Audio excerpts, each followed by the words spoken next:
Hi, in this video we're going through the Fortified VIP work in GTA 5 Online for a quick, easy 25 grand or so.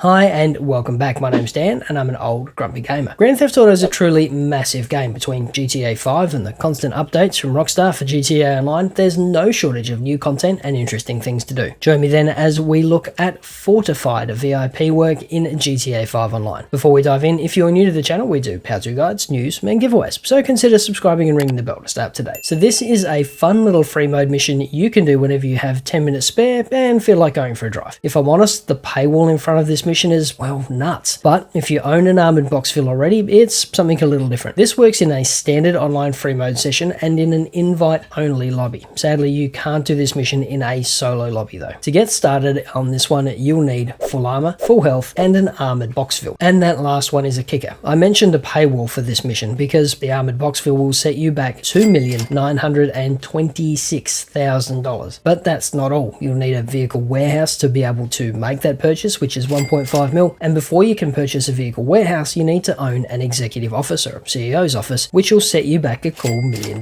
So that means, all in, you need to have spent just under 5.5 million to unlock this VIP work, which is definitely not noob friendly. Given you have to be pretty far along in your GTA career to have everything you need to be eligible, I'll assume that you already know how to register as a CEO and start missions, so we'll skip that gaff this time around. For this one, you want to start in the southern part of the map. Doesn't really matter where, just somewhere in the city. Once you're good to go, jump into the SecuroServe section of the interaction menu, then VIP work, Fortified, and finally start. You'll see a new marker pop up on the map for the Armoured Boxville. Even if you've got your own out and rolling, the game will insist on issuing you with a new one. Head on over to that and jump in. Once you're in, a van health meter will appear, which shows you how much damage the Boxville can take before it's destroyed. Now, this is a survival event. We just have to make sure the van makes it through the allotted time. And there's two schools of thought on this one. We can hide, where we aim to hold up somewhere semi-secure, or run, which is the strat we'll be going through in this video. So jump in the van and make for the nearest highway or open road. We're basically aiming to outdrive these drongos. So once you get moving, you'll come under attack from some cars. Fortunately, these guys could not hit the side of a barn and are more fragile than a smoking sparrow. The Boxville, on the other hand, is heavy, built like a tank, and has a traffic scoop on the front. So as these clowns catch up with us for the first time, try to bounce them off the side of the Boxville, which will slow them down a fair bit. If you can't bounce them, or they're being a little persistent, then swerve into oncoming traffic. This will either cause NPCs to swerve and hit them, which is ideal, or cause NPCs to fly into the air when they hit you, which is arguably much more amusing, but has the added side effect of causing traffic chaos behind you, which should make the trailing enemies crash out. And if you get spun or bounced, just take off in whatever direction you're facing. You do not want to let these clowns get alongside you. Once the cars have crashed or given up, the game will figure out that you're running and then send a buzzard or two after you. Now, I'm not sure what's going on here, but the homing missiles on these can't hit anything except a near stationary target, which means our goal is to keep moving. So settle in, ignore any noise behind you and get rolling. We don't need to worry about bouncing cars into tailing enemies, we just need to push forward as fast as you can. So sticking to open roads and the long straights near the top of the map is by far the best strat for this method. Sharp turns will be your downfall here. Once you've cleared the timer, you'll have a cool 25 grand or so dropped into your account, and any remaining enemies will despawn and a countdown timer will start. Find somewhere convenient, jump out of the car and get out of range before the self-destruct timer goes off. And after that, you have a bit of a cooldown and you're good to go again. And thanks for watching. Check out the video up the top for another VIP work guide, or the one down the bottom for some more old grumpy gamer goodness. Stay safe, wash your hands, and we'll see you in the next video.